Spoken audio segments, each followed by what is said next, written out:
Dios te bendiga, Janet. Pedrito, Dios te bendiga, qué gusto saludarte. Hermana Elvita Batista, bienvenida, mucho gusto. Heriberto, good to see you, man. Zulema, Dios te bendiga, mija. Elisa, Dios te bendiga, bienvenida. God bless you too, Heriberto. Deborah, God bless you. Gracias, Janet, Dios te bendiga. Dios te bendiga. God bless you, Melissa. ¿Cómo estás, más chico? Es un honor, más chico. Dios te bendiga. Me alegra que te haya caído en un buen tiempo. Pastor Pedro, Dios te bendiga. Cuánto gusto. Maite González, Dios te bendiga. Eduardo Linares, Dios te bendiga. Qué gusto saludarte. Vilma Flores, Dios te bendiga. Bienvenida al grupo.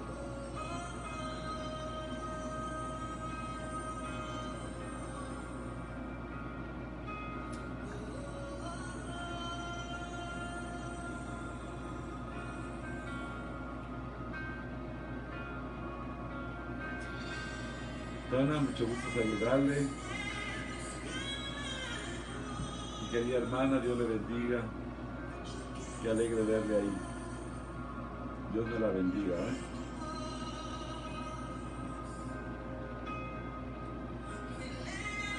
Luis Rengifo, Dios te bendiga. De Viviana, qué gusto saludarte, hermana Esperanza, Dios te bendiga. Cuéntame cómo siguió tu madrecita.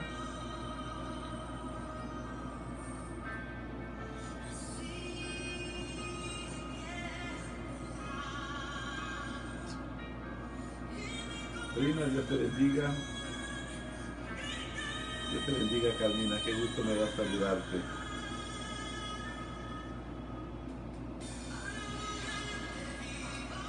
Tía Blanca, Dios te bendiga. Abraham, mi hijo, Dios te bendiga, mi hijo, te he extrañado y no te he hablado todo el día. Qué bueno que estás ahí. Gracias, prima, Dios te bendiga a ti también. Gracias, Eddie. Dale un beso a los peques por mí, porfa.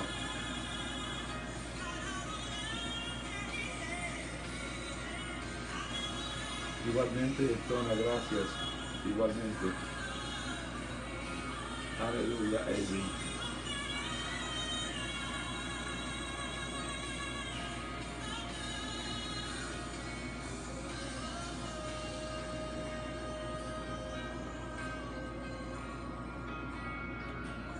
Mi querido pastor,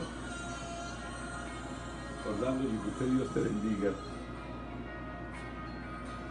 Qué bueno que ya estás ahí.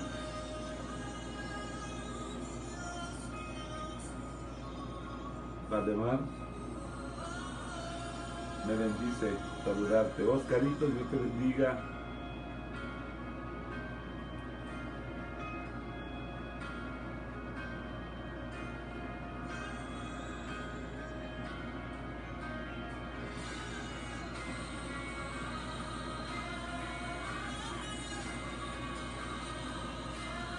Marisol, cuánto gusto, Dios te bendiga. Es un honor y un gusto saludarte. Igualmente, Valdenar, me bendice mucho saludarte. I hope you're doing okay, Marisol, God bless you. Vicky Sandoval, Dios te bendiga. Llegaste 4 minutos tarde, Vicky.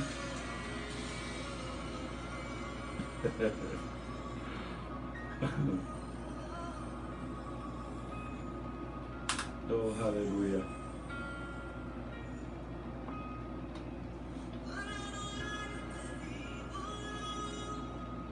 Carolina, qué gusto me da saludarte.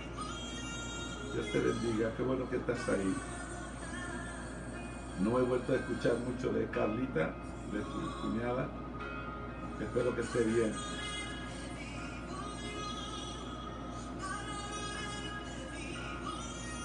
Vivo para mirar.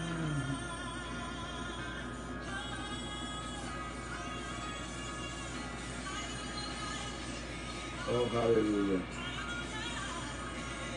Unos segundos más y arrancamos.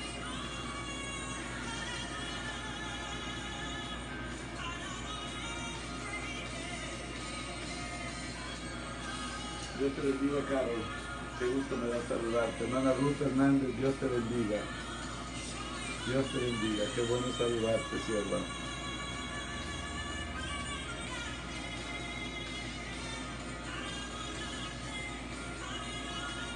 Oh, aleluya.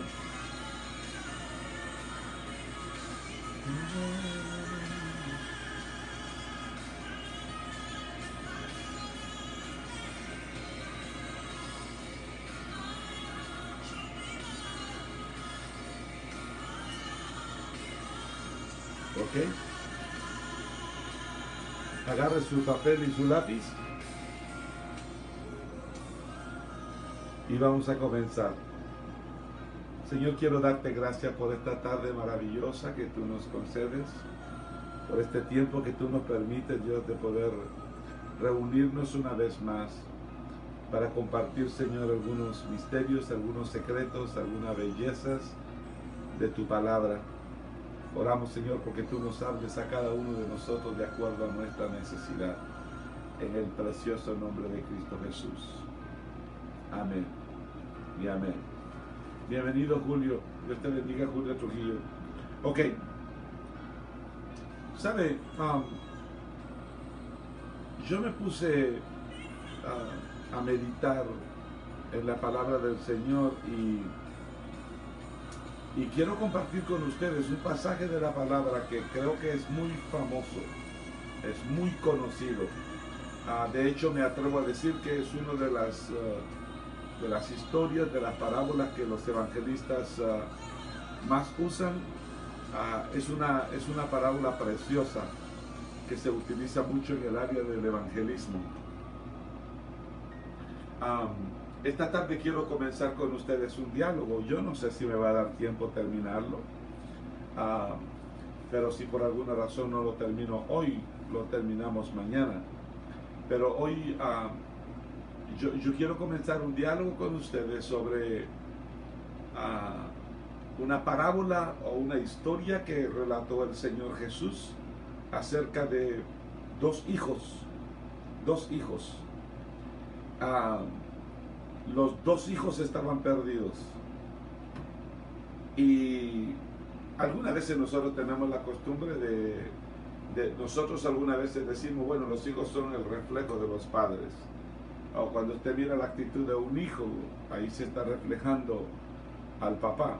Bueno, en este caso no creo que es lo mismo. Estos dos hijos estaban perdidos teniendo a un padre misericordioso, teniendo a un padre bondadoso, ¿me entiende? Teniendo a un padre lleno de gracia. Entonces, de eso quiero que hablemos hoy. Quiero que comencemos a conversar. Quiero manejarlo como eso, como una conversación.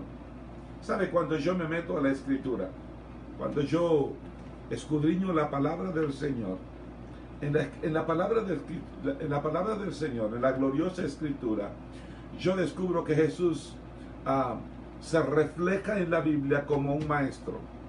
Pero sabe, mucho más que solo un maestro.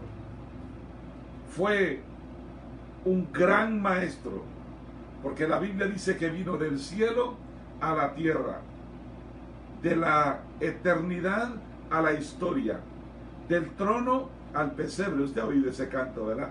Del trono al pesebre, ¿verdad? Del pesebre a la cruz, de la cruz al sepulcro, y sepulcro a la gloria eterna. Entonces vino para enseñarnos al Padre y para mostrarnos el camino hacia Él. Él, de hecho, a sus discípulos y religiosos de aquel tiempo, cada vez que se referían a Él, o en la mayoría de las veces que se referían a Él como Rabí, que traducido es maestro.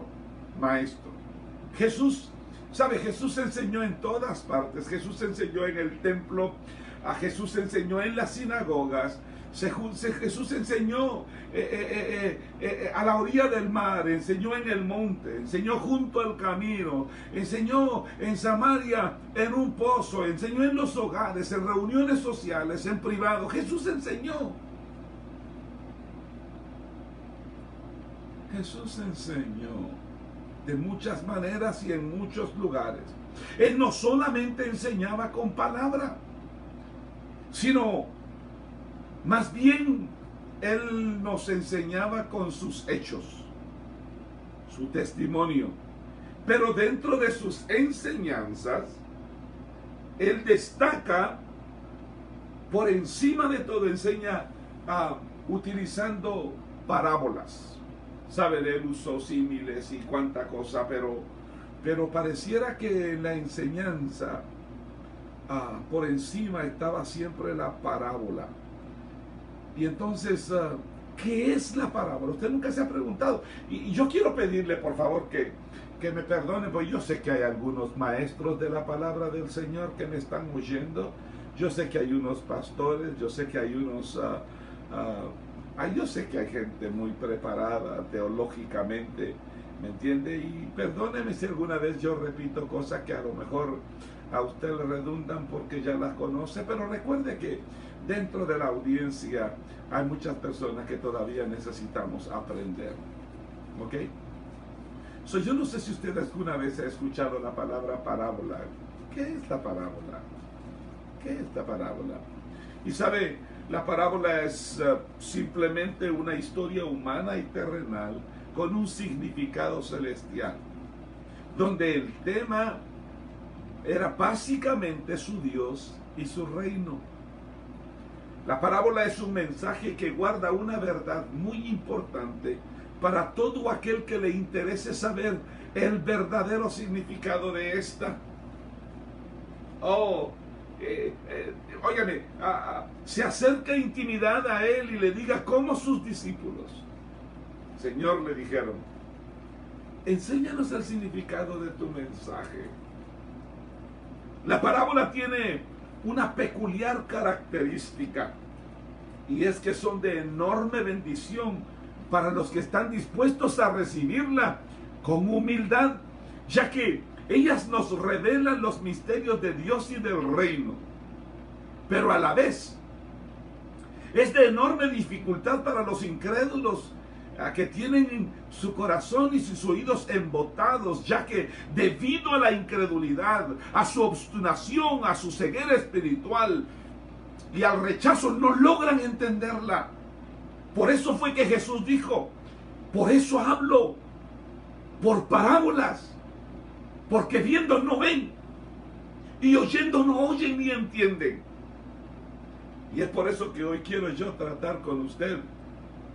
Quiero tratar de exponer y dialogar sobre esta parábola, que quizás sea una de las parábolas, si no la más conocida, una de las más conocidas, y tal vez sea una de las preferidas, de las más queridas, e incluso aquellos que son ignorantes, sin querer ofender a nadie, o las personas que no conocen la palabra del Señor, seguramente aman y les gusta escuchar esta parábola. Es una parábola llena de esperanza para el que esté perdiendo la esperanza. Yo por eso quiero motivarlo a que usted hoy abra su corazón, usted abra su entendimiento y usted me permita a mí hablar a su mente, y también le permita al Espíritu Santo que Él hable a su corazón. ¿Sabe? Se ha llegado a decir de esta parábola que es la mejor historia breve jamás escrita.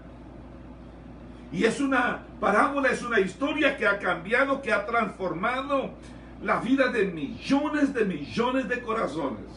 ¿Sabe?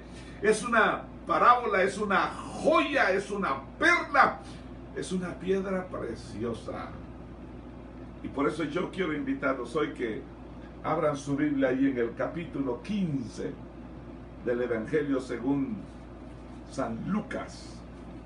Capítulo 15 del Evangelio según San Lucas, y en los versículos 1 y 2 dice la palabra del Señor, se acercaban a Jesús todos los publicanos y pecadores para oírle.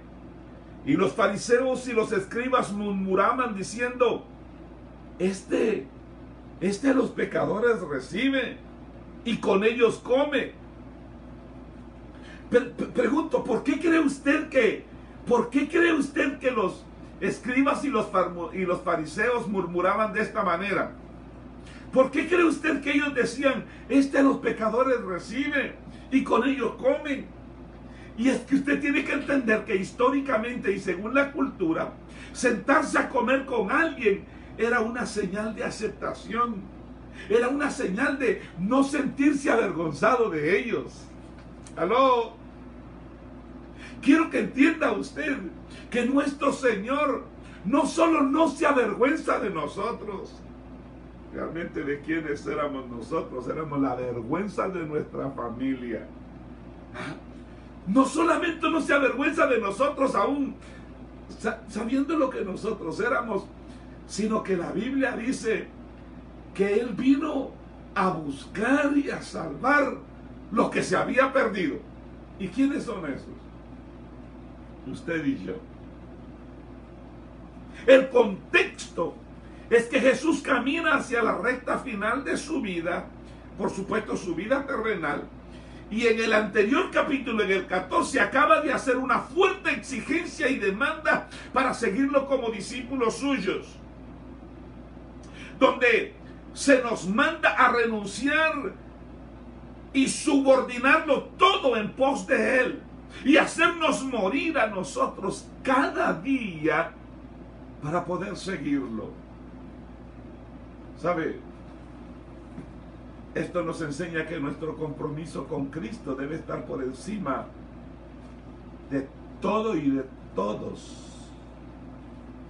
El capítulo 14 finaliza con una frase, con esa frase bendita de Jesús, diciendo, el que tenga oídos para oír, el que tenga oídos para oír, oiga. Déjeme hacerle una pregunta antes de continuar. ¿Estamos dispuestos nosotros a oír lo que Dios quiere decirnos a nosotros a través de su palabra?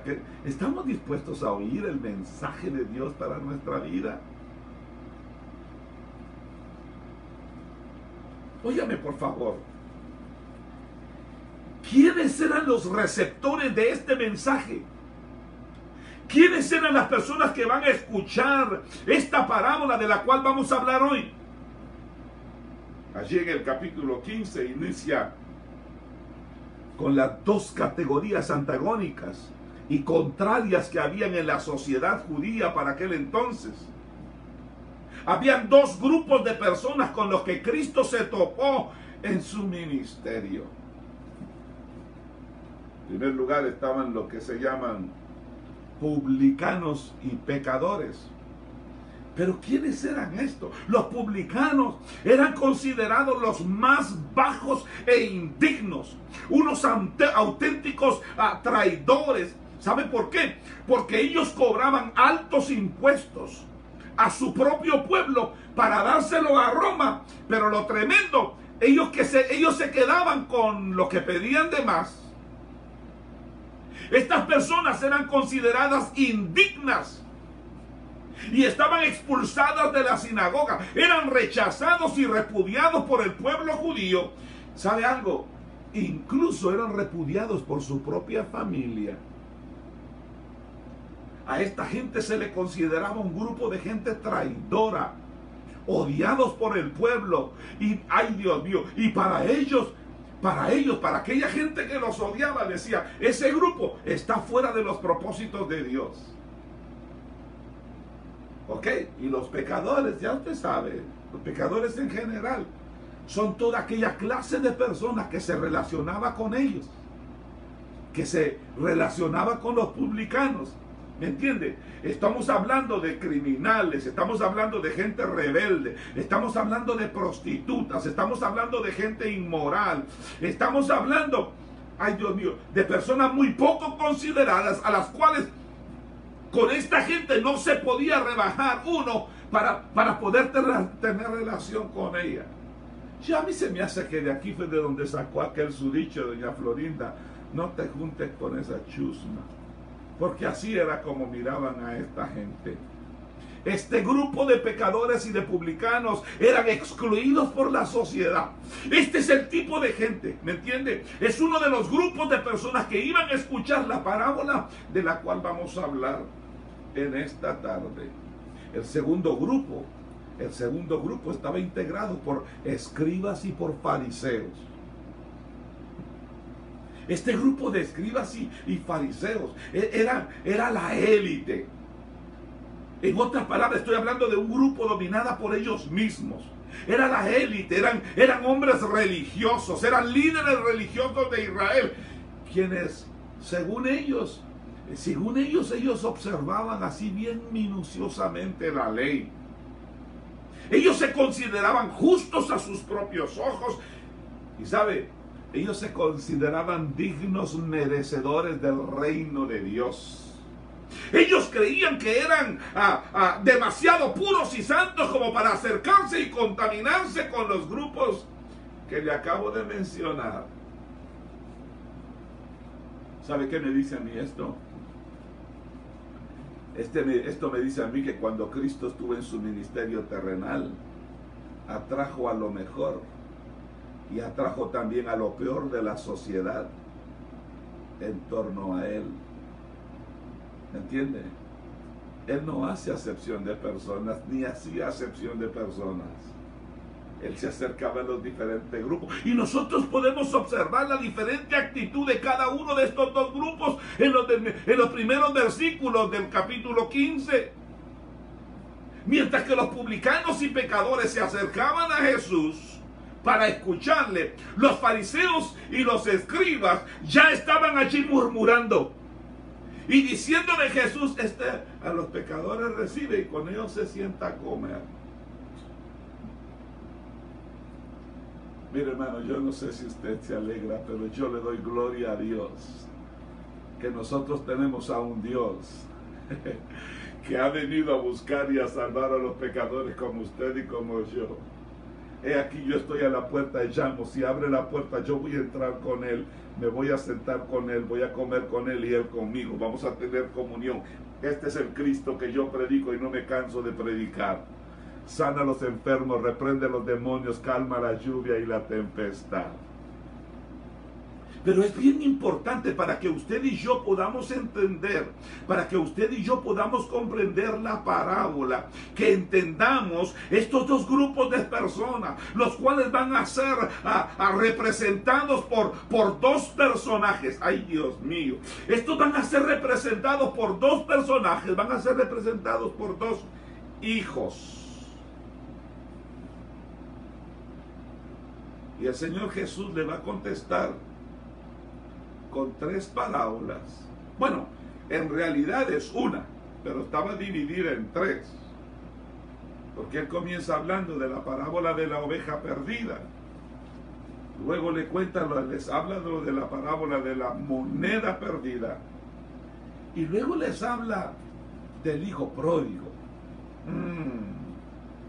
Mire, esa es la parábola que usted y yo vamos a hablar hoy. ¿Usted alguna vez se ha preguntado qué significa eso de hijo pródigo? Hay personas que dicen: oh, sí, se fue como pródigo. Pero algunas veces nosotros no nos sentamos a meditar y a estudiar.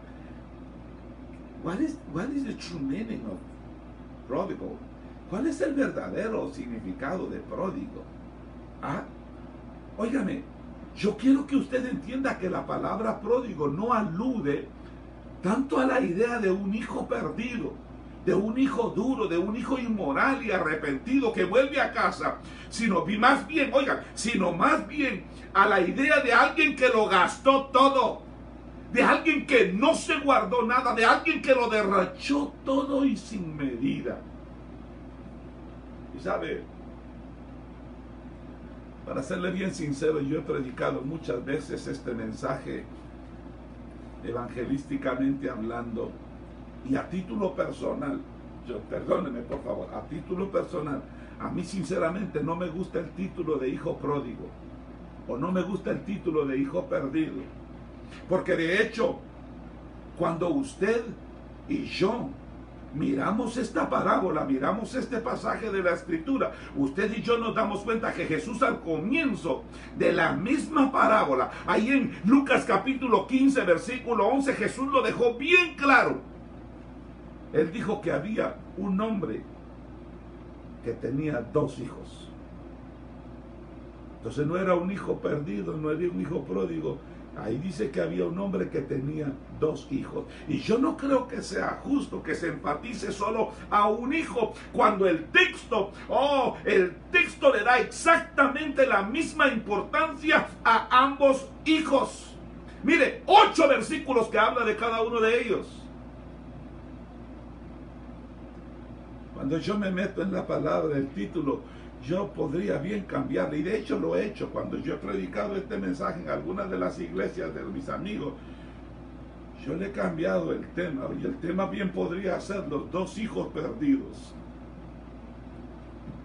El tema podría ser la parábola del Padre misericordioso. Porque el tema principal de estas 3 parábolas es el gozo de Dios por la salvación de un pecador. ¿Acaso la Biblia no dice que cuando un pecador viene al Señor hay fiesta en los cielos? ¿Ah? Y en base a estos personajes, a estos 3 personajes, usted y yo podemos estructurar esta parábola en 3 puntos principales. Y por ahí vamos a comenzar. El primer punto. Vamos a hablar del hijo menor que la Biblia dice que se perdió. Y para eso quiero que lea conmigo allí en el capítulo 15 del Evangelio según San Lucas, en el capítulo 15 del versículo 12 al 19. Yo le aconsejo que tome nota. Y si usted es pastora, usted es ministro, usted es maestro de escuela dominical, bueno, aunque usted no tenga ninguna de esas responsabilidades de la iglesia, si usted tiene hijos, si tiene esposo, pues ahí tiene a quien enseñarle. Saque su papel y su lápiz, y cuando tenga oportunidad, siéntese a leer y a estudiar esto, y a lo mejor usted le puede sacar todavía mucho más de lo que yo puedo compartir con usted. Mire lo que dice la Escritura. Y el menor, por eso es que le digo que el primer punto es el hijo menor que se perdió. Dice, y el menor de ellos dijo a su padre, Padre, dame la parte de los bienes que me corresponde. Y les repartió. Oye lo que dice, y les, en plural. Un hijo lo pidió, pero el Señor les, en plural, les repartió a los 2 los bienes. No muchos días después, juntándolo todo, el hijo menor se fue lejos a una provincia apartada y allí desperdició sus bienes viviendo perdidamente. Y cuando lo hubo gastado todo, mal gastado todo, vino una grande hambre en aquella provincia y comenzó a faltarle. Y fue y se arrimó a uno de los ciudadanos de aquella tierra, la cual le envió a su hacienda para que apacentase cerdos. Y deseaba llenar su vientre de algarrobas que comían los cerdos, pero nadie le daba. Y volviendo en sí dijo, ¿cuántos jornaleros en la casa de mi padre tienen abundancia de pan, y yo aquí perezco de hambre?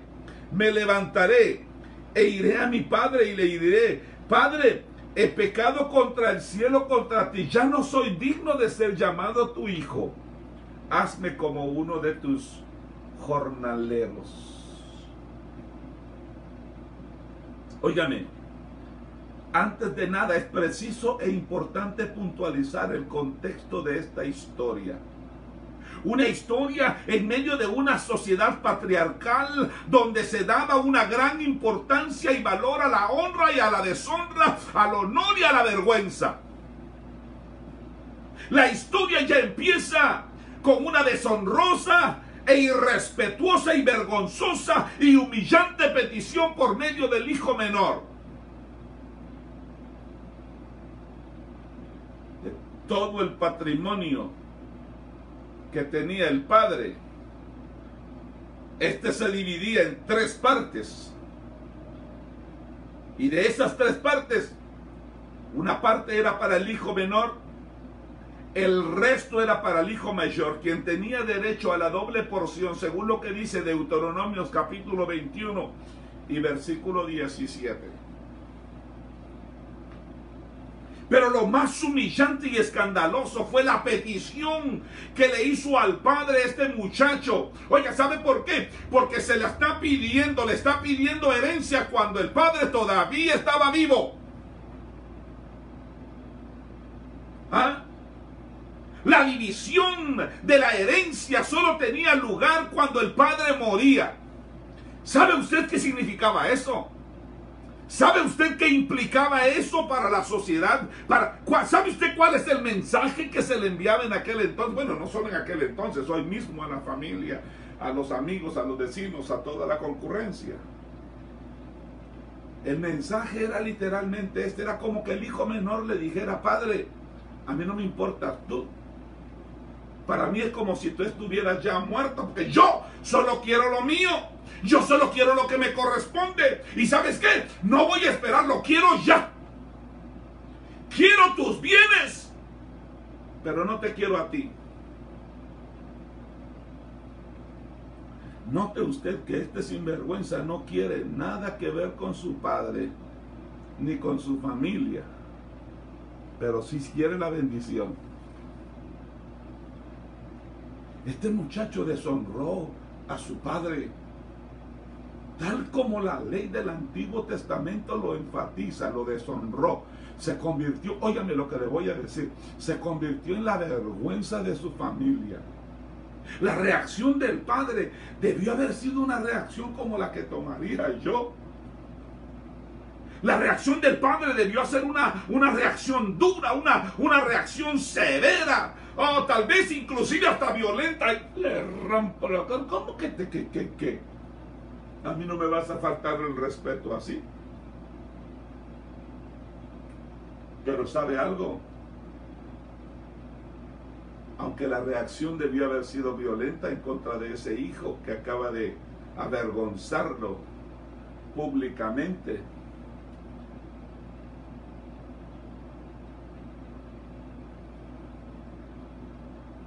esa acción al padre fue igual de humillante para el padre como para, en todo el contexto de esta sociedad que está tan marcada por la honra y el honor del padre, del patriarca.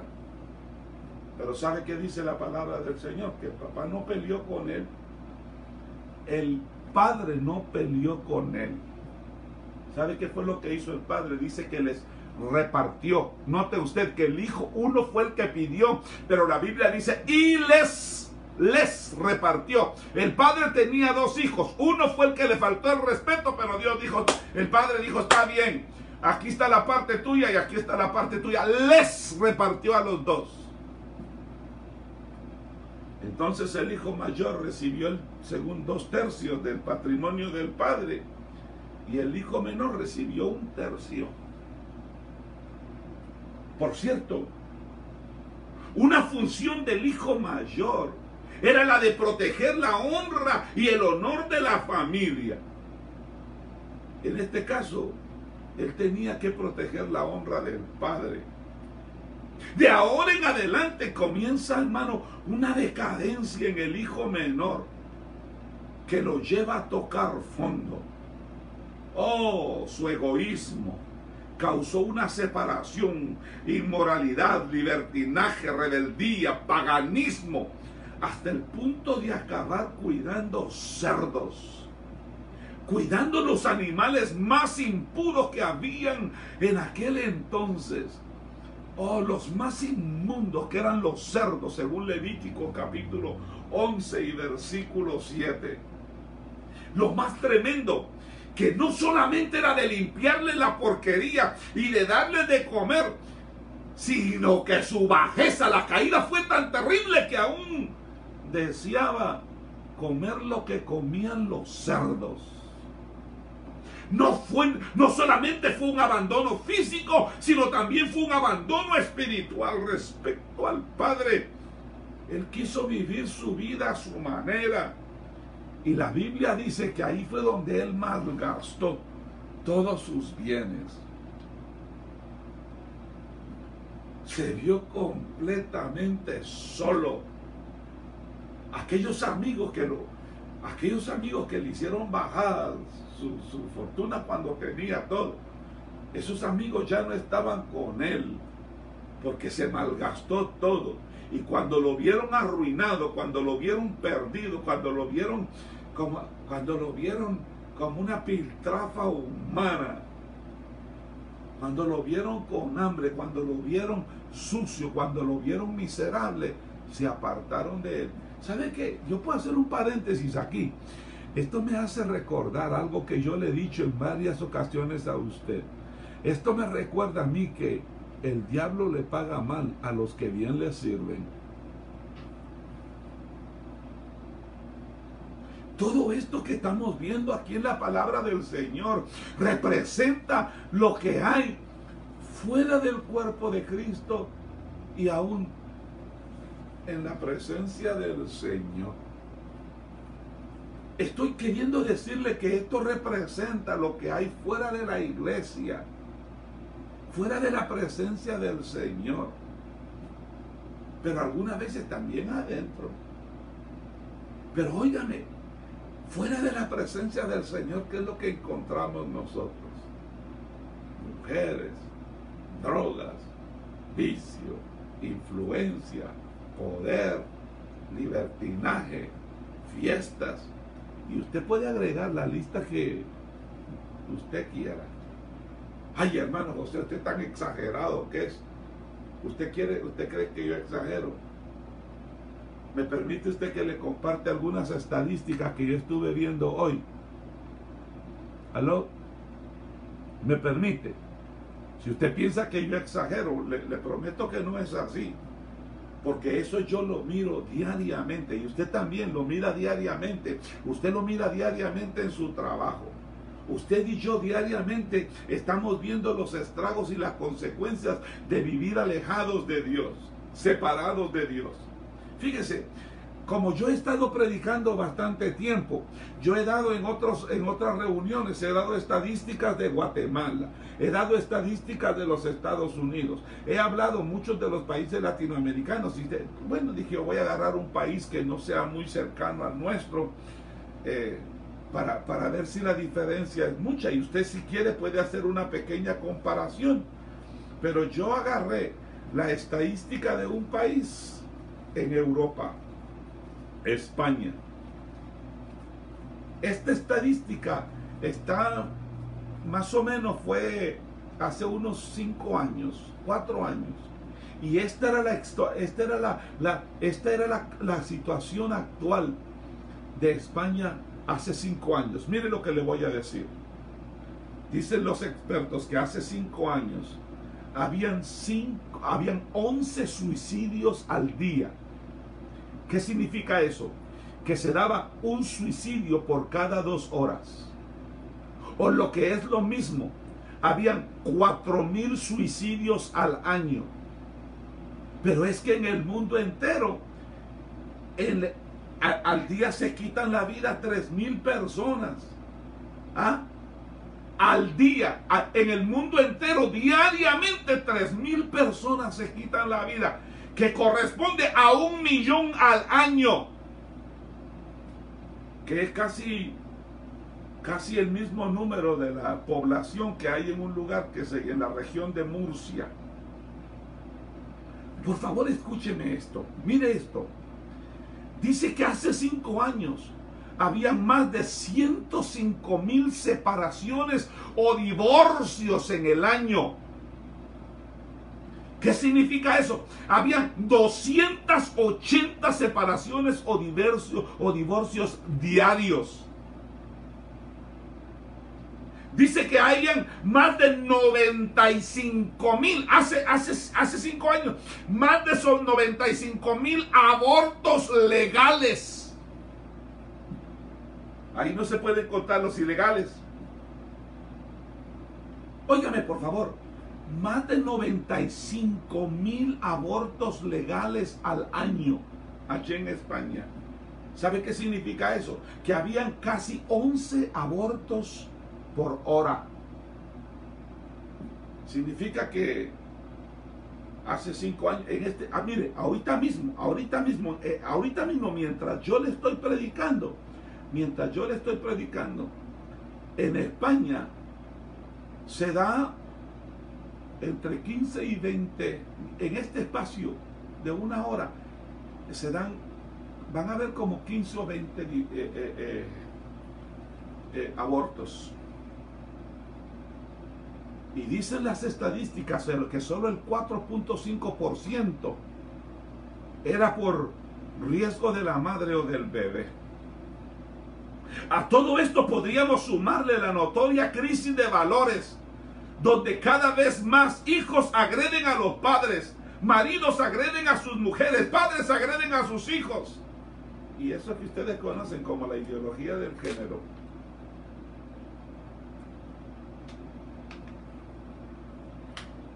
Yo quiero que usted por un momento se imagine. Imagínese que usted trabaja en la policía y le toca trabajar un turno de fin de semana por la noche. Yo le prometo que si usted trabaja de policía por la noche un fin de semana, a usted le va a tocar arrestar jóvenes, usted va a ver jóvenes y cada vez los jóvenes son más tiernitos y usted los mira consumiendo drogas, usted los mira emborracharse, usted los mira en peleas, en contiendas, usted los mira rebelarse a la autoridad, usted mira un libertinaje y una inmoralidad sexual espantosa. Pero la Biblia dice que entonces se acordó, aquel muchacho menor se acordó de la compasión, de la misericordia y de la generosidad de su padre. Y él dijo: ¿cuántos jornaleros hay en la casa de mi padre que tienen abundancia de pan y yo aquí me muero de hambre? Aquí estoy en una hambruna terrible. Pero oiga lo que él dijo: ¿cuántos jornaleros? ¿Por qué él dijo jornaleros? Ahora se lo explico. Un jornalero era uno que las familias contrataban para trabajar y les pagaban por día.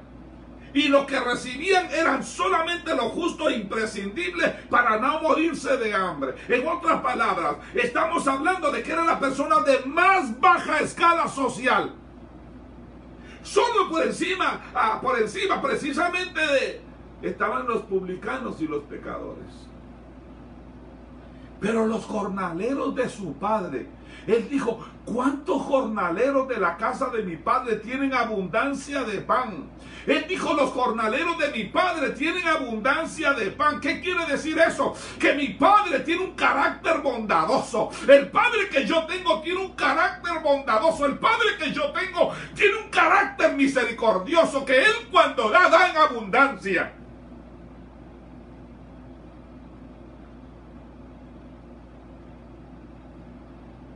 Entonces, ¿qué dice la Biblia? Y este hijo menor volvió en sí. Óigame, una de las cosas que usted y yo debemos entender es que Dios respeta nuestro libre albedrío. El hijo menor se fue porque quiso irse y regresó porque tras recapacitar volvió en sí mismo y se arrepintió. Oh, se arrepintió tanto que incluso, hermano, él se puso a ensayar su discurso que le diría al padre. Él se puso a rebasar, él se puso a estudiar qué le diría al padre. Él dijo: oh, yo me levantaré, iré a la casa de mi padre y le diré: Padre, he pecado contra el cielo y contra ti. Ya no soy digno de ser llamado tu hijo. Hazme como uno de tus jornaleros. Note usted que él no se acordó de la aldea, él no se acordó del hogar, él no se acordó del cuarto donde dormía, él no se acordó de las cosas materiales que tenía en la casa del padre. No, él se acordó de su papá. Él se acordó de un padre misericordioso, de un padre bondadoso. Y cuando él volvió en sí, él dijo: oh, voy a volver a confiar en su misericordia, voy a confiar en su bondad. pero no me voy a acercar a Él como hijo. Yo no voy a tratar de acercarme a Él queriendo reclamar los derechos de un hijo, porque perdí todo eso. Yo no merezco nada de eso. Ni tampoco me voy a acercar como un siervo. ¿Sabe por qué? Porque los siervos vivían en la casa del patrón, los jornaleros no. Yo no me voy a acercar como siervo ni como hijo, no. Yo me voy a acercar a Él como un simple jornalero, alguien que no tiene derechos, alguien que no tiene privilegios, alguien que vive al margen de la familia. Pero a mí no me importa si voy a estar sin privilegios, sin derechos y sin cosas materiales. Tan solo con que esté cerca del Padre. Si tan solo puedo estar cerca del Padre, es que lo que más extraño ahora no son los bienes materiales, lo que más extraño ahora, no. Lo que más extraño ahora y la que más necesito ahora es el corazón, es estar cerca de mi Padre, que es un Padre bondadoso y misericordioso. Óigame, este muchacho llegó al punto en el que él tenía dos opciones. Él tenía dos opciones: la muerte o regresar al Padre. Él tenía que elegir.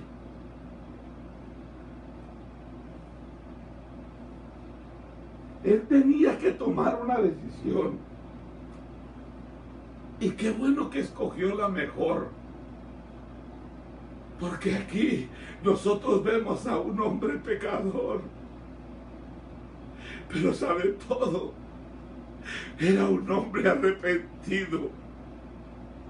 Oh, su arrepentimiento era grande, su arrepentimiento era genuino, su arrepentimiento era sincero. Oiga, estoy hablando de un arrepentimiento que no solo te lleva a hacer una confesión, sino que abarca eso y mucho más. Te lleva a obrar, a restituir, como lo hizo el publicano llamado Zaqueo allá en Lucas capítulo 19.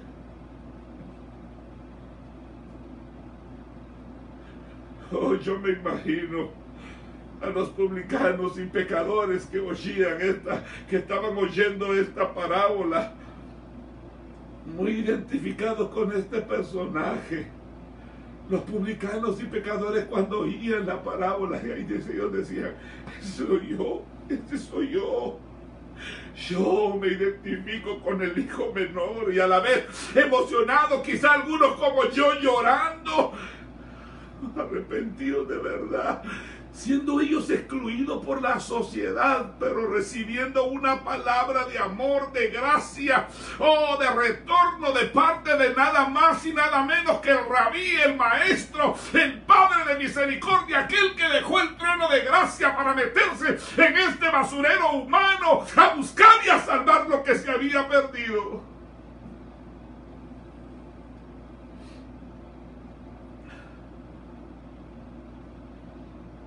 Entonces vemos ahí que había, en primer lugar, hablamos de un hijo que estaba perdido. Y ahora hablamos de un padre bondadoso, ahí en Lucas capítulo 15 y versículo 20. La pregunta es cuando él dice: yo volveré a mi padre y le voy a decir: Padre, yo he pecado. Ok, está bien, eso es lo que él va a hacer, pero la pregunta es: ¿cómo va a actuar el padre? ¿Cómo va a actuar el padre ante esta situación? Según a los otros presentes. No digo, óigame por favor, según los otros presentes, yo no digo oyentes porque no estaban oyendo, sino murmurando. Ahí se acuerda que el Señor a esos los controló. Había gente que no estaba oyendo, sino murmurando, que los fariseos pensarían que debiera restituir públicamente su honra y que debería darle, y este padre, óigame, si viene el muchacho acá, ok, lo voy a castigar públicamente, lo voy a avergonzar delante de todos estos y le voy a dar una lección a este hijo sin vergüenza. Voy a exhibirlo públicamente, de que pida perdón en privado y en público, que se postre y que comience a trabajar para restituir todo lo que fue a desperdiciar, toda la deuda, todo el daño que causó en el patrimonio. Esa era la actitud, eso era lo que los fariseos pensaban, ¿me entiende? Pero la Biblia dice que el hijo regresó a su casa donde había abundancia de pan y gracia. Por favor, óigame, mire lo que dice la Escritura. Y levantándose vino a su padre, y cuando aún estaba lejos, lo vio su padre, y fue movido a misericordia, y corrió, y se echó sobre su cuello, y le besó, y le dijo: Padre, he pecado contra el cielo, contra ti, y ya no soy digno de ser llamado tu hijo. Pero el padre dijo a sus siervos: sacad el mejor vestido y vestidle, poned anillo en su mano y calzado en sus pies, y traed el becerro gordo y matadlo, y comamos y hagamos fiesta, porque mi hijo era muerto y ha revivido. Se había perdido y es hallado. Y la Biblia dice: y comenzaron a regocijarse.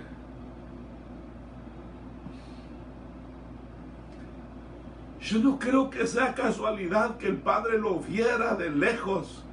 Yo no creo que era casualidad que el padre lo viera venir. Óigame, óigame, la Biblia dice que lo vio de lejos. ¿Cómo es posible que a distancia lo pudo reconocer?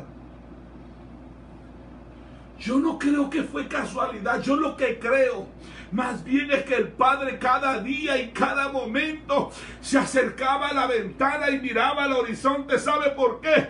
Porque su corazón estaba confiado de que el hijo volvía a casa. Yo sé que va a volver a casa. Yo sé que va a volver a casa. Yo sé que mi hijo vuelve a casa. ¿Sabe? Es que nosotros tenemos un Dios que nos espera y que no se olvida jamás de nosotros, ni aun cuando nosotros nos hemos olvidado completamente de Él. Él dice en su palabra: aunque vosotros seáis infieles, Dios permanece fiel. ¿Lo sabe? Lo más inaudito y sorprendente en ese contexto es que la Biblia dice que este padre corrió. Oiga, mi hermano, corrió. Y es porque en aquella sociedad los patriarcas, hermano, los patriarcas, los hombres, no corrían. Era cuestión de dignidad, de honor. Y es más, ellos usaban unas largas túnicas y para correr se las tenían que arremangar. Y entonces cuando se las arremangaban enseñaban las piernas. Y enseñar las piernas era algo vergonzoso para ellos. Pero allá en la cruz del Calvario, a Él lo desnudaron.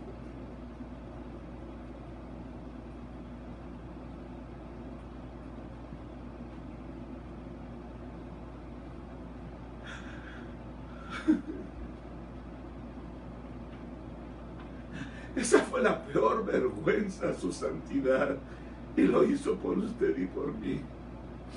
El padre salió de su casa corriendo y exponiéndose nuevamente a la vergüenza pública, a la burla de todos. Y le dio exactamente igual. El padre estaba lleno de gozo, de alegría, de entusiasmo por el regreso de aquel hijo que venía apestoso, que venía con olor a cerdo, aquel hijo que venía mugriento, aquel hijo que venía todo esqueletudo, aquel hijo que venía todo sucio. Pero el padre, en la Biblia dice que lo besó. Según la palabra en griego original del Nuevo Testamento, significa que lo besó efusiva y repetidamente.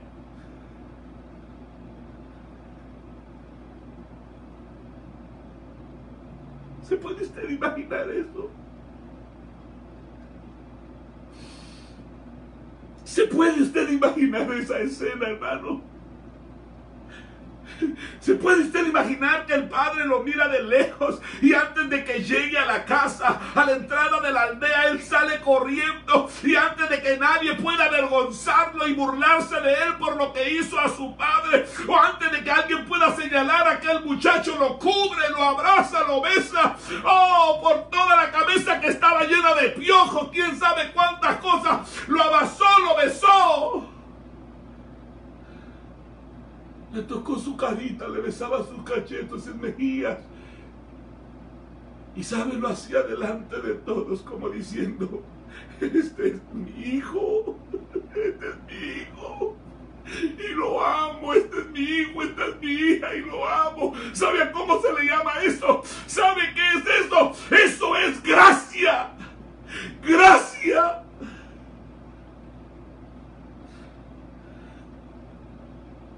El hijo cuando mira que el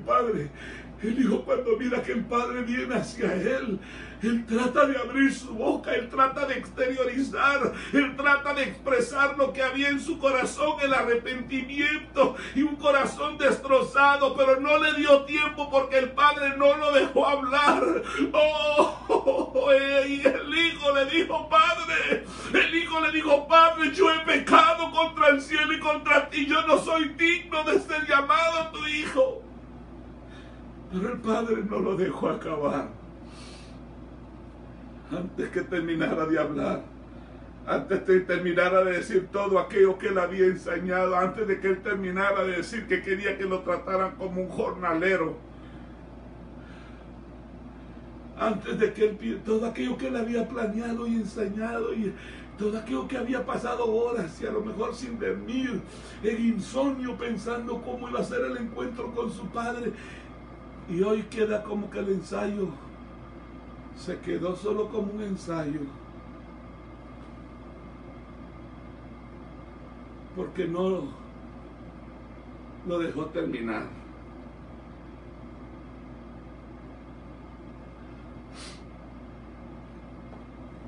¿Por qué cree usted que no lo dejó terminar? No lo dejó terminar porque ese muchacho recibió gracia. Él recibió gracia y ahora ya no tiene que ganarse, el amor y la reconciliación de su padre, ya no. El padre lo recibió y fue reconciliado y fue restaurado. Yo te pregunto, ¿acaso no ha hecho lo mismo Dios contigo y conmigo? ¿Acaso Dios no nos ha hecho lo mismo a nosotros? En 2 de Corintios capítulo 5 versículo 17 dice: de modo que si alguno está en Cristo, nueva criatura es.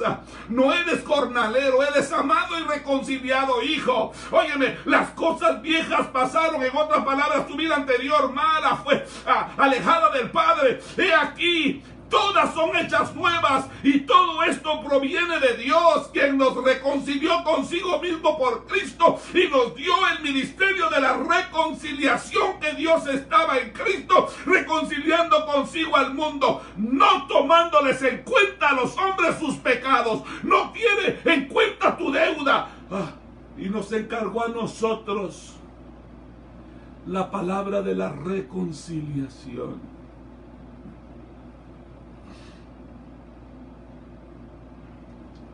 En Juan capítulo 14 y versículo 3 dice: y si me fuere, os prepararé lugar, vendré otra vez y os tomaré a mí mismo, para que donde yo estoy vosotros también estéis. Él lo dijo. Óigame, Él lo dio todo, Él lo gastó todo por nosotros. Él lo entregó todo por nosotros. Él dio a su Hijo unigénito. De tal manera amó Dios al mundo, que dio a su Hijo unigénito, para todo aquel que en Él crea no se pierda, mas tenga vida eterna. Óigame, ahí está realmente el gozo de Dios, en salvar, en rescatar, en traer a la vuelta a un inmerso pecador que iba, óigame hermano, que un hombre que iba directísimo a la condenación y al infierno mismo.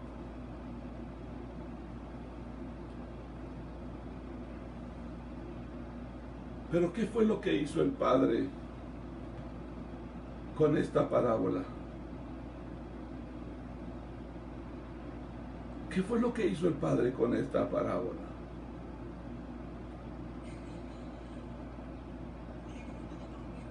Note usted que no hubo amonestación.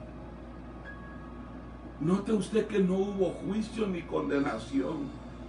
Note usted que no lo señaló. Más bien el Señor hizo 4 cosas. El Padre hizo 4 cosas. El Padre tomó 4 acciones y lo hizo bien rapidito, hermano. Porque la salvación así es. La salvación es rápida. La salvación es instantánea y no se demora. No es un largo proceso de restauración y de restitución de obras. No, no, no, no, no. Ahí en Lucas capítulo 15, versículos 22 y 23 dice: rápido, traigan la mejor túnica que haya y vístanlo.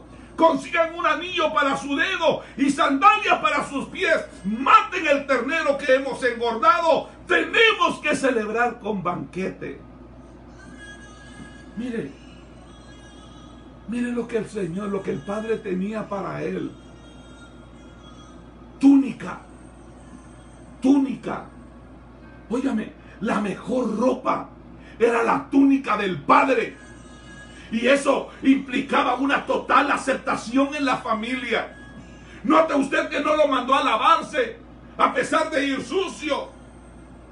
¿Acaso el Señor no nos ha vestido? ¿Acaso nuestro bendito Señor Jesucristo no nos ha vestido con su justicia?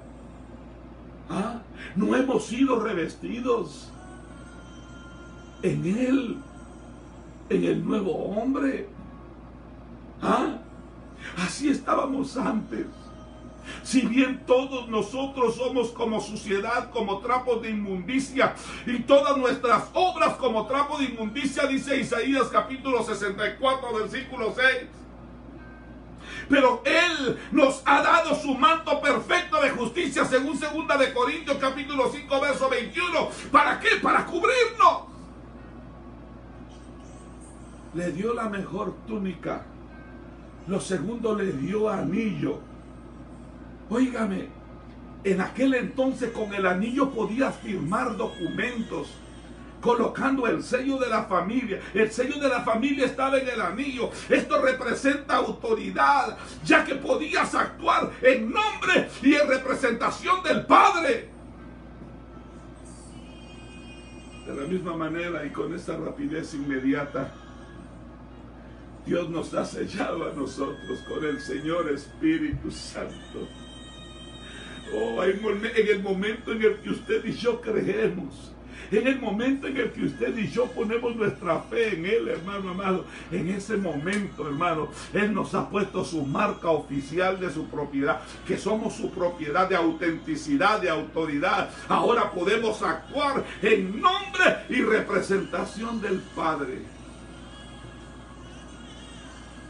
En Efesios capítulo 1, versículos 13 y 14 dice: en Él también vosotros, habiendo oído la palabra de verdad, el evangelio de vuestra salvación, y habiendo creído en Él, fuisteis sellados con el Espíritu Santo de la promesa, que es las arras de nuestra herencia, hasta la redención de la posesión adquirida para la alabanza de su gloria. Lo otro que hizo el Señor, el Padre, fue que le dio sandalias. Óigame, ni los esclavos ni los jornaleros usaban calzado. De manera que esto implica una aceptación total, una dignidad, una propiedad del Padre. Oh, ha recuperado totalmente la condición de hijo, el hijo del dueño. ¿Sabe qué me recuerda esto? Aquel bendito pasaje de la Escritura que dice que cuando abunda el pecado, sobreabunda su gracia. Y ahora que ha sido restaurado, y ahora que ha sido reconciliado y que ha sido perdonado, es cuando puede hacer lo siguiente. Óigame, ¿qué fue lo que hizo?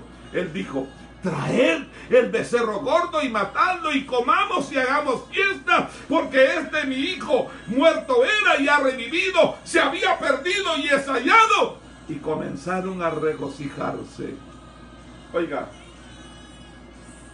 No todos tenían carne, mucho menos un becerro engordado. Esto era solamente para una ocasión única. Esto era para la ocasión más grande. Esta era para la fiesta más importante.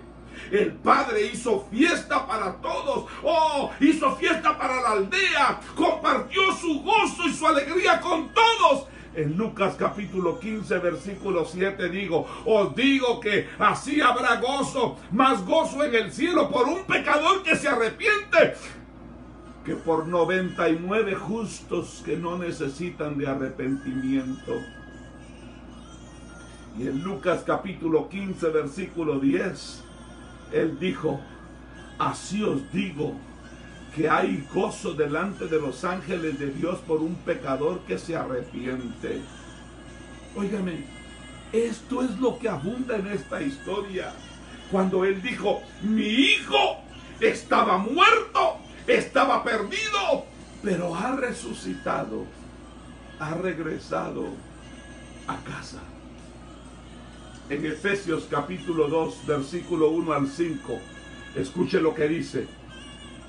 Y Él os dio vida a vosotros cuando estabais muertos en vuestros delitos y pecados, en los cuales anduvisteis en otro tiempo, siguiendo la corriente de este mundo conforme al príncipe de la potestad del aire, en el espíritu que ahora opera en los hijos de desobediencia, entre los cuales también todos nosotros vivimos en otro tiempo en los deseos de nuestra carne, haciendo la voluntad de la carne y de los pensamientos, y éramos por naturaleza hijos de la ira, lo mismo que los demás. Pero Dios, que es rico en misericordia por su gran amor con que nos amó, aun estando nosotros muertos en pecado, nos dio vida juntamente con Cristo. Por gracia sois salvos.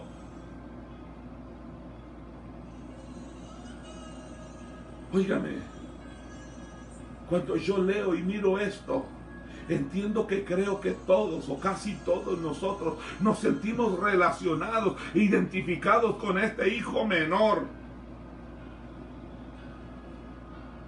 Este muchacho que un día estuvo totalmente perdido, alejado de Dios, muerto en vida, sin esperanza, sin Dios, sin Cristo. Pero hoy estamos agradecidos a Dios por lo que Él ha hecho. Por favor, entiéndame lo que le voy a decir. Escuche lo que le voy a decir. No fue el arrepentimiento del Hijo lo que provocó el amor del Padre. No, hermano, es justo al contrario. Fue el amor del Padre lo que provocó y motivó el arrepentimiento del Hijo.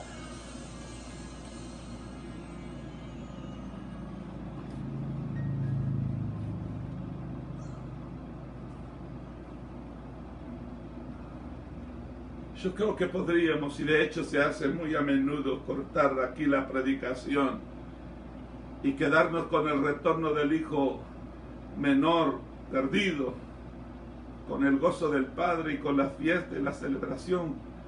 Pero sinceramente sería un poco injusto, porque hemos hablado del hijo menor, pero todavía falta un hijo, falta una situación ahí que hablar. Ya hablamos del hijo menor, hablamos del Padre bondadoso, y yo creo que usted me puede dar unos 5 minutos más para hablar un momentito del hijo mayor que también estaba perdido. En Lucas capítulo 15 del versículo 25 a 32. Óigame, hermanos, el pecado no es solamente irte fuera y alejarte del Padre. Es que tú y yo podemos estar en la casa, pero también alejados de Dios, sin importarte lo más mínimo de Él. Sí, sino que lo único que andas buscando y cuidando son sus bendiciones, y lo que andas buscando es su herencia. Tú lo que quieres es la bendición, pero no quieres nada con el que bendice. Y a veces nosotros nos creemos merecedores de esas bendiciones. Algunas veces nosotros creemos que por nuestra obediencia, que por nuestra lealtad, porque vamos todos domingo tras domingo al culto, porque estamos ahí siempre sirviendo, porque cargamos una placa en el pecho que dice que es ujiero, que de pastor o que sé yo qué, y que año tras año andamos en esa. Pensamos que Dios está en deuda con nosotros y que nosotros tenemos derecho a todo lo de Él.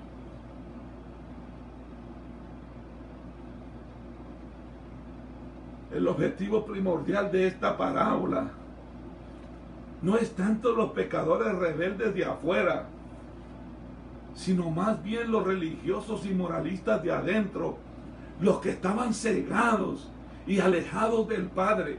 Mire, por favor, sigamos leyendo en el versículo 25. Y su hijo mayor estaba en el campo, y cuando vino y llegó cerca de la casa, oyó la música y las danzas. Y llamando a uno de los criados le preguntó qué era aquello, y él le dijo: tu hermano ha venido y tu padre ha hecho matar el becerro gordo por haberle recibido bueno y sano. Entonces se enojó y no quería entrar. Salió por tanto su padre y le rogaba que entrase, mas él respondiendo dijo al padre: he aquí tantos años te sirvo, no habiéndote desobedecido jamás, y nunca has dado un cabrito para gozarme con mis amigos. Pero cuando vino tu hijo, que ha consumido tus bienes con rameras, has hecho matar para él el becerro gordo. Entonces le dijo: hijo, tú siempre estás conmigo, y todas mis cosas son tuyas. Mas era necesario hacer fiesta y regocijarnos, porque tu hermano era muerto y ha revivido, se había perdido y es hallado. Oiga, este hijo mayor estaba junto al padre. Yo pregunto, ¿quería al padre? ¿Quería realmente al padre? ¿Amaba al padre o quería estar con él? ¿Quería pasar tiempo con él? ¿Quería ser como él? ¿O será que solamente quería sus bendiciones? ¿O será que solamente le interesaban sus riquezas y sus bienes? Yo creo que quería la riqueza del Padre, no al Padre, quien es rico en misericordia y gracia. Que el Padre aceptara nuevamente al hijo menor. Esto le hacía a él nuevamente heredero de una tercera parte de sus riquezas.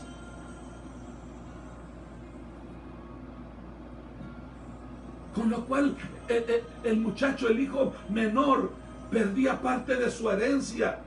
Y ahí se vio realmente su corazón. Ahí se vio realmente lo que había en él.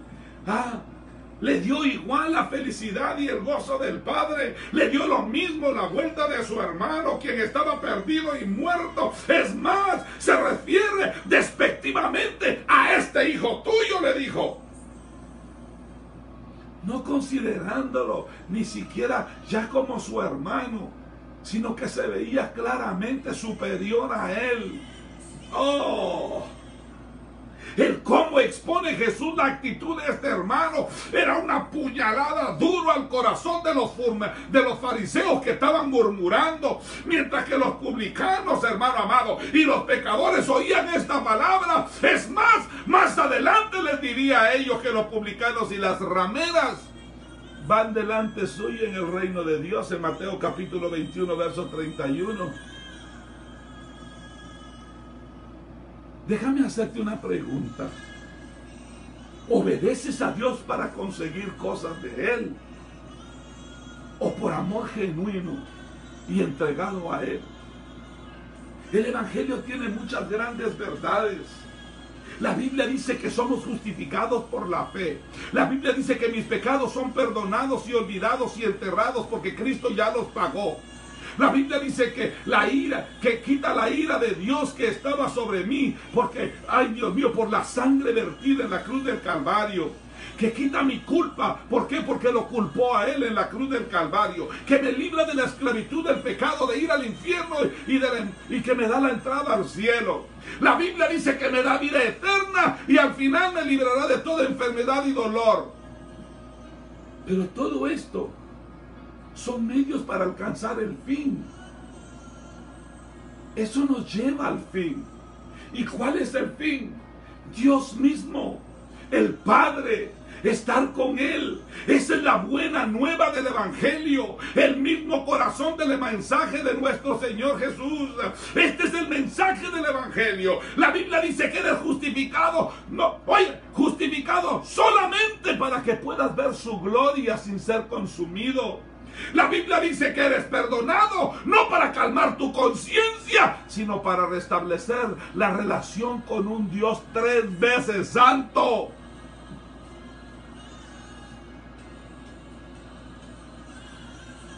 El hijo mayor, quien representa a los moralistas, los religiosos, los legalistas, a los perfectos y a los orgullosos, no quería en absoluto al Padre. No, sino que lo que a él le interesaba era lo que le podía sacar y obtener egoístamente del Padre, y estaba igual o más perdido que su hermano menor. ¿Me entiende? El hermano mayor era incapaz de apreciar todo lo que tenía. ¿Cómo así, hermano? Óigame, todos los días tenía la compañía del Padre. No veía el estado de su orgulloso corazón. Ese hombre, ese hermano mayor no podía ver su corazón, que estaba podrido con orgullo. Le dijo, no habiéndote desobedecido jamás. Allí está realmente el gran problema de él. No era consciente de su estado, ni siquiera era consciente de su necesidad. El orgullo por sus buenas obras pesó más que el arrepentimiento de las malas. La autojustificación más que el arrepentimiento. Parece estar diciendo que su padre estaba en deuda con él por su lealtad. Jesús con estas palabras hace un ruego directo a los fariseos de esa época para que cambien, y sobre todo para hacerles entender su lejanía respecto al Padre. ¡Oh, un Padre que tiene los brazos abiertos para todo tipo de pecadores! Se puede estar en casa, mi querido hermano, aparentemente cerca del Padre, y estar igual de perdido que una persona que está totalmente alejada de la iglesia, totalmente alejada del templo, alejado totalmente del reino. Óigame, yo mismo reconozco haberme sentido identificado con el hijo menor, porque siendo sincero y honesto, yo reconozco haberme sentido y haberme comportado a veces como el hermano mayor. Hermanos, el evangelio no es religión, el evangelio no es moralidad, el evangelio no es legalismo, el evangelio no es libertinaje, el evangelio es algo totalmente diferente. En la religión, óigame, en la religión es obedezco yo, lo cual Dios me acepta y me dice haz. Pero en el evangelio es Cristo obedeció por mí y me acepta si pongo mi fe en Él. Y eso destroza y destruye el ego y el orgullo humano, y te dice, está ya hecho. En otras palabras, consumado es. Óigame, hace un tiempo, una persona totalmente quebrantada le dijo al famoso evangelista americano del siglo XIX, se llamaba D.L. Moody, en una campaña evangelística le preguntó, Señor, ¿qué debo hacer para ser salvo? Y este le dijo, ¿hacer tú? ¿Qué debes hacer tú? Lo siento, llegaste 2000 años tarde. Tú no puedes hacer ya nada, porque ya todo está hecho. El evangelio nos dice que estamos todos equivocados, todos destituidos de la gloria de Dios, pero a la misma vez nos dice que todos amados y llenados y llamados a ir a Él, al Padre. Déjame preguntarte, ¿te quieres ganar el favor de Dios por tú mismo como lo hizo el hermano mayor? En Romanos capítulo 4, versículos 4 al 5 dice, pero al que obra no se le cuenta el salario como gracia, sino como deuda. Mas el que no obra, sino cree en aquel que cree en aquel que justifica al impío, su fe le es contada por justicia. ¿Sabes cuál era realmente la función y lo que tenía que haber hecho el hermano mayor? El hermano mayor debió haber ido a buscar a su hermano menor y traerlo de vuelta a la casa y cuidar de él. Así de la misma manera vemos en la iglesia, en el templo, en el reino de Dios, sillas vacías, hermano amado. Oh, por favor, antes estaban ocupadas y tal vez sean hermanos y hermanas menores que han salido de la casa del Padre y que han decidido vivir a su manera, que se han ido al mundo alejados del Padre con una vida inmoral, y nosotros debemos ayudarles, nosotros debemos intentar buscarles, traerlos de vuelta, de regreso, y no creernos que por permanecer aquí somos superiores a nadie.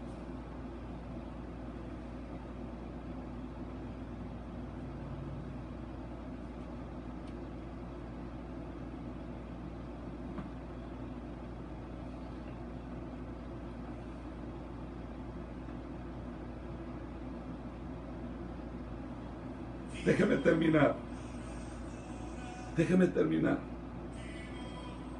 Déjeme concluir con esto, porque yo sé que ya me entró mucho la tarde. Déjeme terminar.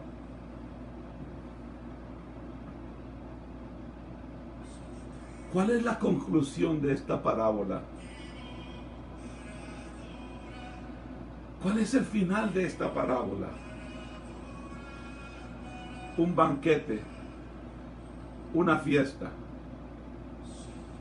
Pero una fiesta en la que el hijo menor, supuestamente el malo, entró en ella para celebrarla. Y el hijo mayor, que estaba supuestamente ser el bueno, se quedó afuera. Óyame lo que estoy diciendo. El hijo menor, que era el malo, entró al banquete para celebrar. Y el hijo mayor, que estaba adentro, se quedó afuera. Óyame lo que le estoy diciendo. Aquel que amó las prostitutas, aquel que se drogó, aquel que hizo averías con su vida, aquel que fue pandillero, aquel que fue criminal, aquella que fue como una... Óyame, aquel que fue lo peor, se salvó. Pero el moralista y legalista, el hijo mayor, se quedó fuera a la puerta. ¿Por qué? Porque se negó a entrar. No sabemos realmente qué hizo el hijo mayor. La palabra de Dios deja un final abierto. No hay un versículo 33 donde acabe esta historia, como si de alguna manera nos dijera y exhortara a todos nosotros mismos y nos preguntara: ¿vas a entrar al banquete o te vas a quedar afuera? La Biblia, mejor dicho, la historia de la humanidad también acaba y finaliza con un festín, con un banquete. Isaías lo anticipó. Mire lo que dice Isaías capítulo 25, versículos 6 al 8. Y Jehová de los ejércitos hará en este monte a todos los pueblos banquete de manjares suculentos, banquete de vinos refinados, gruesos tuétanos y vinos purificados, y destruirá en este monte la cubierta con que están cubiertos todos los pueblos y el velo que envuelve a todas las naciones. Destruirá a la muerte para siempre y enjugará Jehová el Señor toda lágrima de nuestros rostros y quitará la afrenta de su pueblo de toda la tierra, porque Jehová lo ha dicho. Ok, eso fue en el Antiguo Testamento. Pero mire cómo lo vuelve a decir Juan en el Nuevo Testamento. En Apocalipsis capítulo 19, versículos 6 al 9 dice: oí como la voz de una gran multitud, como el estruendo de muchas aguas y como la voz de grandes truenos, que decía: ¡aleluya! Porque el Señor nuestro Dios Todopoderoso reina. Gocémonos y alegrémonos y démosle gloria, porque han llegado las bodas del Cordero y su esposa se ha preparado, y a ella se le ha concedido que se vista de lino fino, limpio y resplandeciente, porque el hilo fino es las acciones justas de los santos. Y el ángel de Jehová me dijo, escribe, bienaventurados los que son llamados a la cena de las bodas del Cordero. Y me dijo, estas son palabras verdaderas de Dios. Nosotros podemos entrar a ese banquete. Nosotros podemos entrar a esa celebración. Porque sí tuvimos un hermano mayor digno.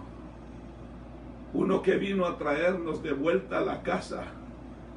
Quien no solo, óigame, quien no solo renunció temporalmente a su herencia, a su gloria celestial, sino que de forma voluntaria dio todo, entregó su vida para que volviéramos de vuelta a casa con el Padre. Oh, óigame lo que estoy diciendo, y para que celebremos con Él cada vez que un pecador se arrepienta y óigame, y entra a formar parte de la familia de Dios, y sobre todo para hacer un banquete, una boda al final de todo.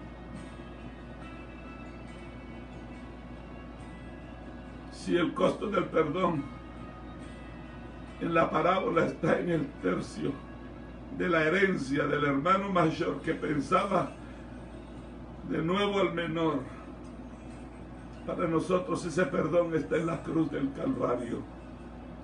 Allí Cristo, nuestro hermano mayor, sufrió total abandono del Padre para que a nosotros se nos abriera la puerta de par en par de regreso a casa. Allí nuestro hermano mayor clamó, Dios mío, ¿por qué me has desamparado? Y fue ignorado para que cuando tú clames como hermano menor, he pecado contra el cielo y contra ti, no pueda ser ignorado ni un solo segundo. Qué precioso es cuando tú y yo nos damos cuenta que la Biblia empezó en Génesis con una boda, Adán y Eva, donde había una relación perfecta con el Padre, y la misma acaba con una boda, un banquete lleno de alegrías y de gozo, Cristo y la iglesia, donde la relación ha sido totalmente restaurada y restablecida.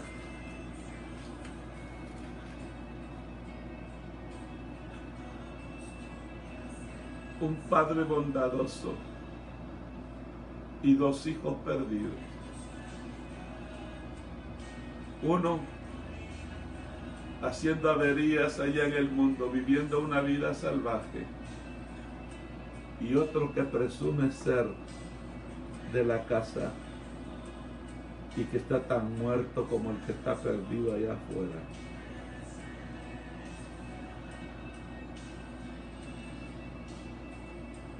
Yo espero con todo mi corazón que este mensaje despierte en ti el anhelo de hacer una reflexión.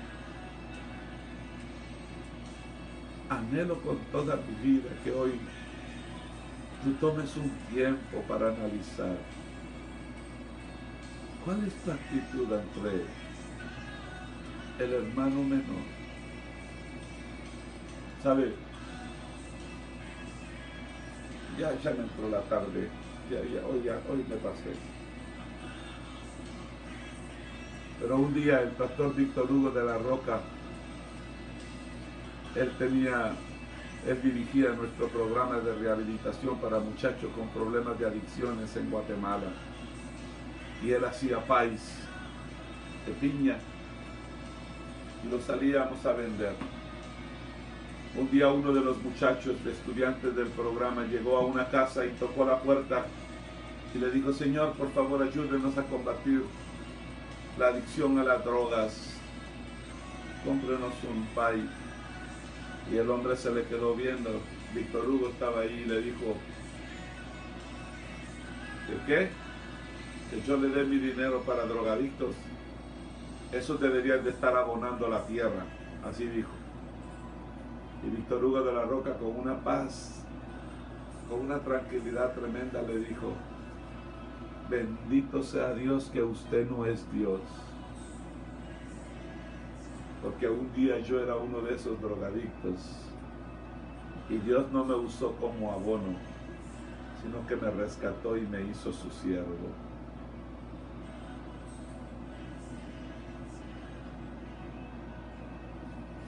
No quiero hablar más. Padre, yo te pido en el nombre maravilloso de Jesús, en el nombre de Jesús, que nos des a cada uno de nosotros de acuerdo a nuestra necesidad. Señor, tú conoces el corazón. Tú conoces el corazón de tus hijos. Yo oro para que ahora tu Espíritu Santo venga, Señor, y les permita meditar, reflexionar sobre esto que hemos compartido.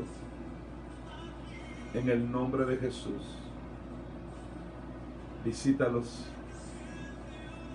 llénalos de tu gracia y de tu misericordia.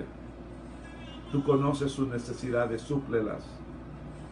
Tú conoces, Dios eterno, cada una de las situaciones que están viviendo. Señor, tú eres un Dios, un Padre bondadoso y misericordioso. Por favor, visítalos, Señor, en el nombre de Jesús. Amén. Y amén. Dios les bendiga. Les veo mañana con la ayuda del Señor. ¿Ok?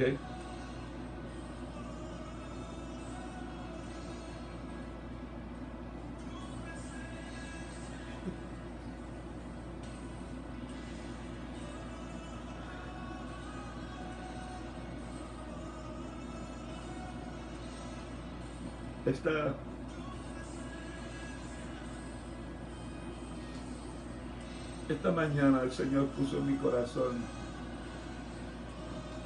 hacer unas canastas especiales, unas canastas de alimentos especiales y mandarlas a unas familias en Guatemala.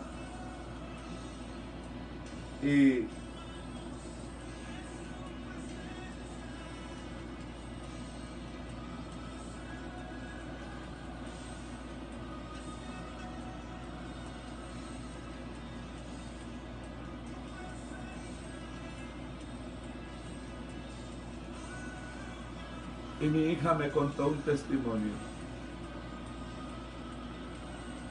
Uno de mis amigos, a quien yo no he visto por muchos años, recibió la canasta.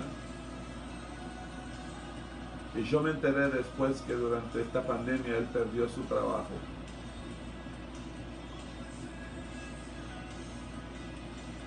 Y he escuchado el clamor de mucha gente que me dice: pastor, tengo 6 meses de no trabajar.